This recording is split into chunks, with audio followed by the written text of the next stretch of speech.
Hello, it's another lovely day in paradise, and we are setting about trying to change a number plate light bulb on a Citroen Berlingo.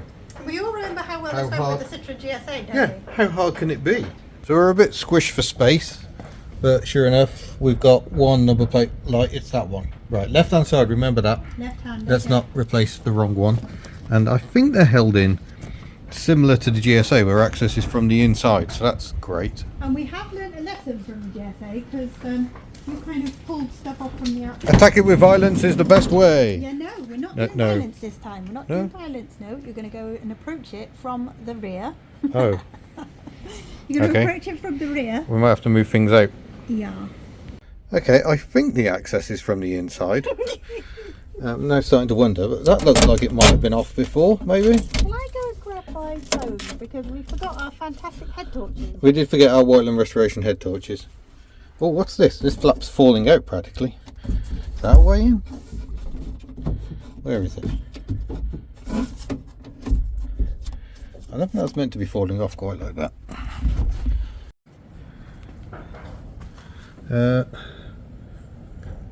Can you see? Oh, there it is. Is that you held in with screws or clips? Okay, so we initially thought you could access from the outside due to screws, having actually consulted the handbook and whatnot. And then Ian has attacked the panels on the back. If you look down from there,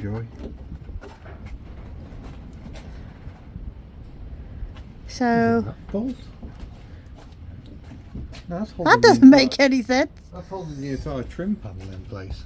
You have to take the whole trim panel off. That can't be right. So I mentioned I just took Ian out for lunch and I thought I was winning because I took him out for lunch. And then on the way home he said, we'll just pop to the unit because there's a little quick 5-minute job we need to do on Bella. And then I forgot that Bella's in French. Am I myself editing there? Yeah, it was good. You should have done a honk or a quack. Yeah. By the manual, I will show you what the manual says.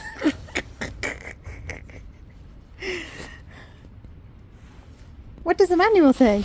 The manual helpfully says, unscrew the translucent cover to gain access to the bulb. But that's a van. That's not a multi-spas. And the light straight's to the side now. It's not. It's to the middle. And the light, there is no screw.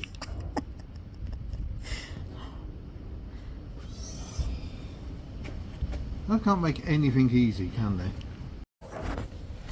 Possible progress. There was just a click, wasn't there? There was just a click. And what is that click? What is that? Ow. Oh. Are you getting cut? Aha. Oh. I mean, you could film it better if you actually got off your backside and came out. Oi! I found myself a little home. Oh, well done you. Yeah.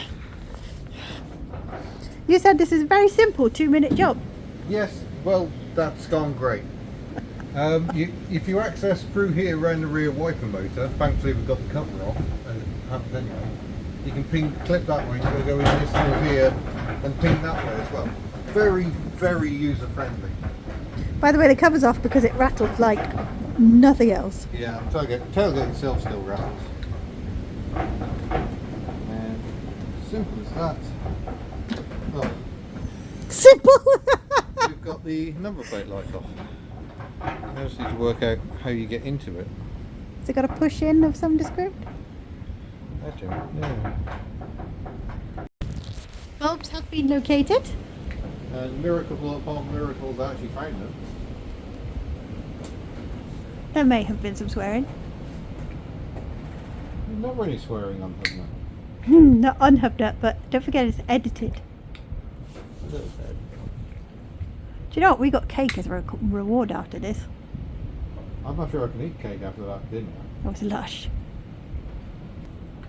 I think we should test this before we... Yeah, absolutely. Don't assume. Do you want to pull it down so I can see? I can't do that and turn the lights on. Okay, place your bets, people. Place your bets. I am optimistic that it works. Okay. Yeah. Hey! What? Oh, why is it hanging out? Don't put it back in. Oh, okay. I'm going to no point doing that.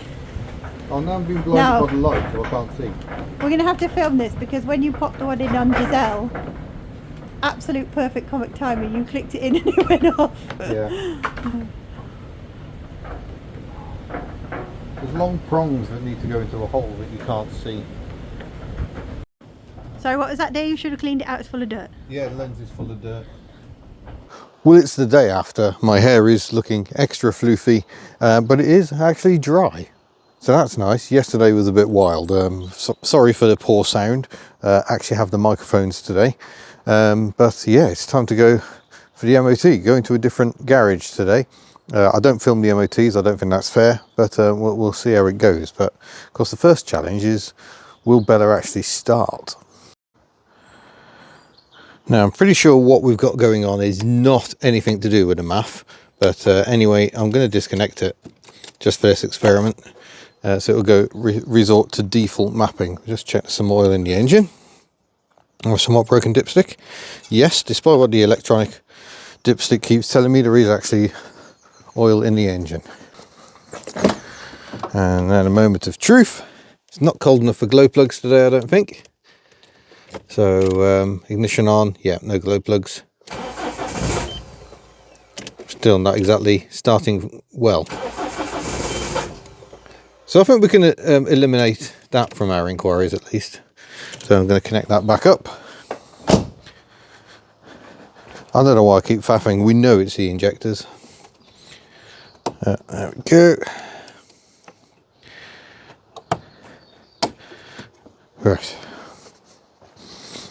Probably do need a new one of those. Shimmer Charade running much better with a genuine Daihatsu O2 sensor. Yeah, come on, Bella. There we go. Takes a bit of coaxing. There she is, running on some cylinders.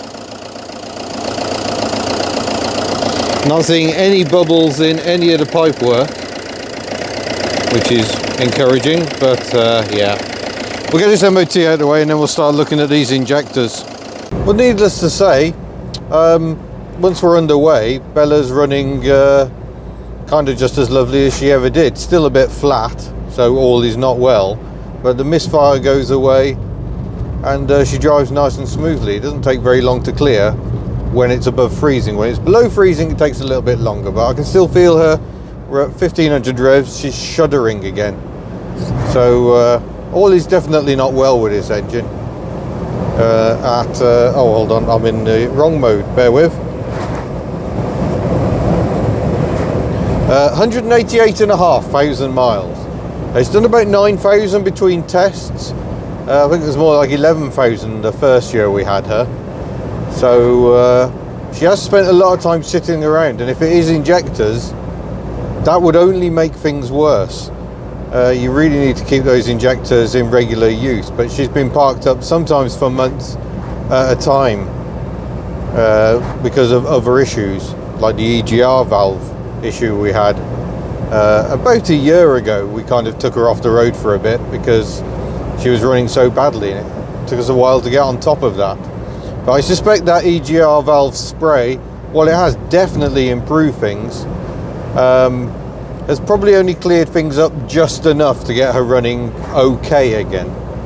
I think ideally we'd probably yank the engine out so we can get the manifolds off and have a good look at what's going on, because working on it in situ does not look much fun at all, because the inlet's all down the back of the engine. You can't see anything. And some people mentioned a compression test, and yeah, arguably that's a sensible thing to do, but yeah, not many people have diesel compression testers. But at least, you know, if we did manage to get our hands on one, I know the glow plugs will come out, so we can screw into one of the glow plug holes. The injectors do fill me with a little fear.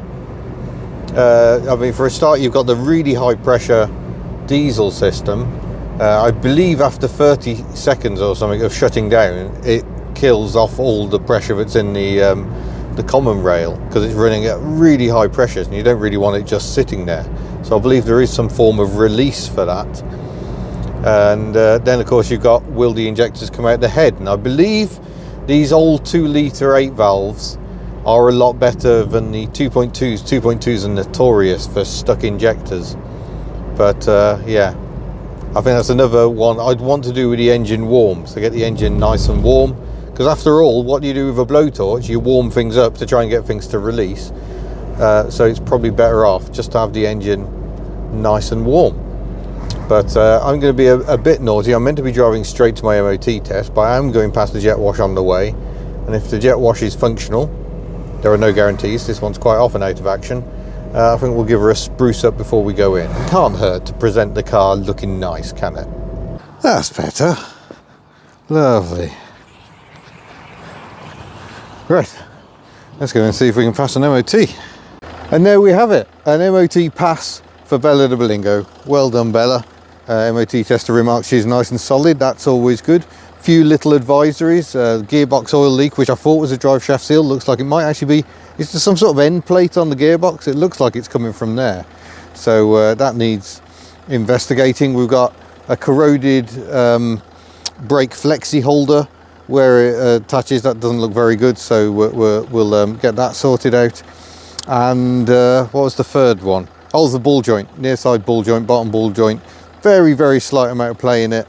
So he said it's not serious enough to fail, but one to keep an eye on. So I think we'll probably just change that out when we can. After all, no one wants a failed ball joint, but he said it's safe. It's a long way from that, but even so, I like my ball joints to be nice and solid. But exceptional performance on brakes, so that's good. You want your family transport to be good at stopping, and otherwise, yeah, very, very pleasing. So there we go. Bella is not quite fit and healthy, but she's legal for another year. We've got more things to fix. We've still got this running issue to try and sort out. Although, as you can hear, she's running pretty merrily now. So we'll see how she goes. But thank you for watching. And yeah, we'll have another video soon. Bye. C'est long.